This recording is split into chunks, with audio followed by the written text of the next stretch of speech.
wassalamu ala asyrafil anbiya'i wal mursalin sayyidina Muhammad wa ala alihi washabihi ajmain amma ba'd. Baiklah, langsung saja kita masuk di mata kuliah ini. Kita akan mempresentasikan tentang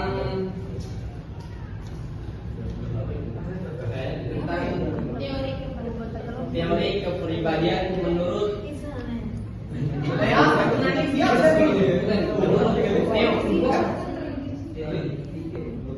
dari satu memanfaatkan materinya.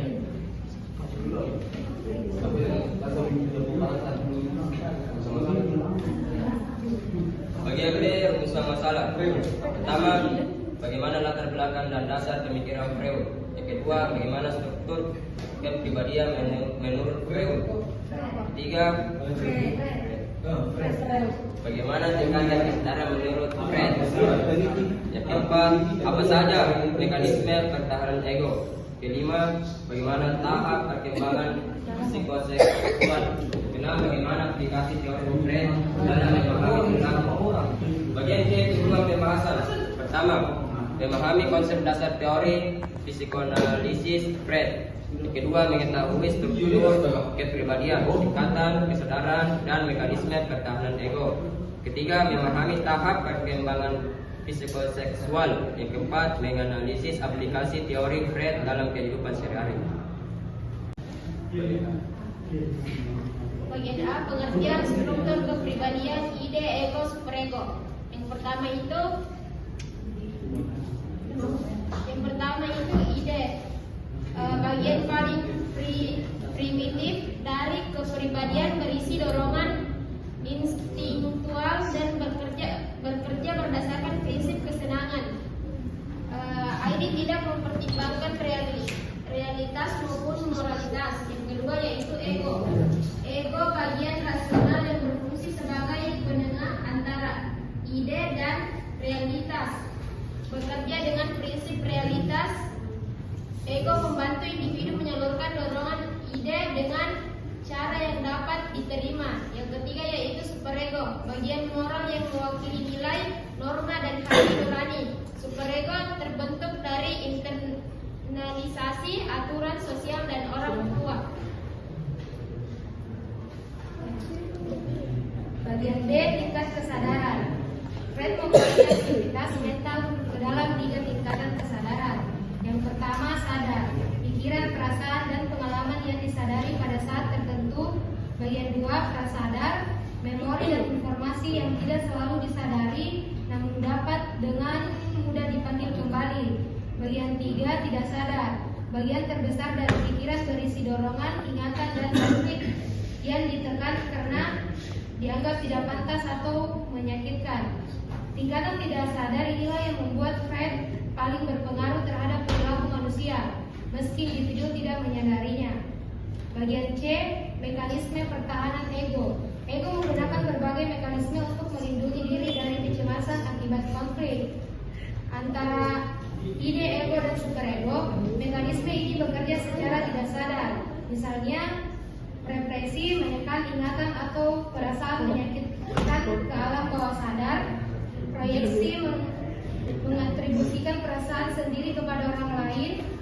Rasionalisasi, membuat alasan logis untuk menutupi perilaku yang tidak dapat diterima. Sublimasi, menyalurkan dorongan yang tidak pantas ke aktivitas yang lebih diterima, misalnya seni atau olahraga. Denia, menolak mengakui kenyataan yang menimbulkan kecemasan. Yang berikutnya D, tahap perkembangan psikoseksual. Menurut Freud, perkembangan kepribadian terjadi melalui tahap psikoseksual. Pada setiap tahap ada area di tubuh yang menjadi pusat kesenangan. Yang pertama, oral 0 sampai 1 tahun. Kesenangan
diarahkan pada hubungan yang berkaitan dengan lawan jenis.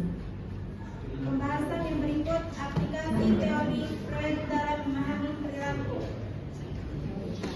Teori Freud memberikan sumbangan besar dalam memahami perilaku manusia diantaranya sebagai berikut. Yang pertama, menjelaskan gejala gangguan psikologis melalui konsep bawah sadar. Yang kedua, menjadi dasar terapi psikoanalisis seperti asosiasi bebas atau pre-association dan analisis mimpi. Yang ketiga, membantu memahami perilaku sehari-hari, misalnya sleep of the yang dianggap cerminan dorongan tidak sadar. Yang keempat, memberikan wawasan tentang pentingnya pengalaman masa kecil dalam pembentukan kepribadian dewasa. Terakhir, memengaruhi bidang pendidikan sastra dan seni karena memberi perspektif tentang motivasi dan konflik manusia. Ya, mungkin itu materi yang telah dipaparkan oleh Teman Ferry. Mungkin ada dari teman-teman yang tidak dipahami atau yang ingin disanggah, silakan disanggah atau ditanyakan. Silakan teman-teman. Ya, misalnya dari teman-teman kok, ya kalau dalam masa tampil perkembangan itu, apalagi perkembangan seksual, apakah di situ ada menyangkut yang namanya psikologi ilmu kejiwaan? Apakah jika kita melakukan itu yang atau menerapkan itu psikologi seksual kok, apakah di situ ada ilmu kejiwaan di dalamnya? Dan sebentar kalau kita lihat dari faktanya kok, seksual itu berbentukkan dengan visual tubuh toh? Saya juga. Bagaimana? Apakah ketika manusia itu atau seseorang berhubungan seksual, apakah dia itu dalam keadaan sadar atau di bawah keadaan bawah sadar? Ya, karena itu kan ada Karena dia. Dan ini juga harus menurut Freud. Menurut Freud. Ya. Coba jelaskan. Betul.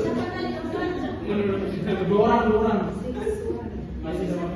Maka jika di dalam percintaan seksual, apakah di situ sadar atau tidak sadar ilmu kejiwaan seksual ini kan?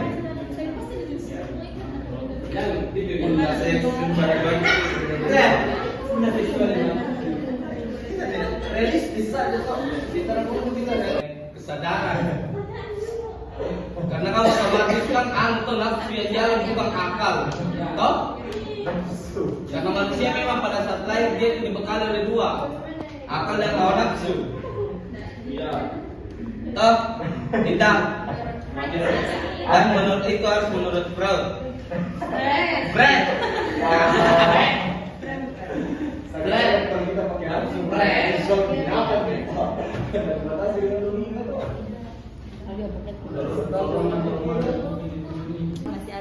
Mungkin itulah materi yang telah dipaparkan oleh kita. Mungkin hanya itu yang dapat disampaikan. Assalamualaikum warahmatullahi wabarakatuh.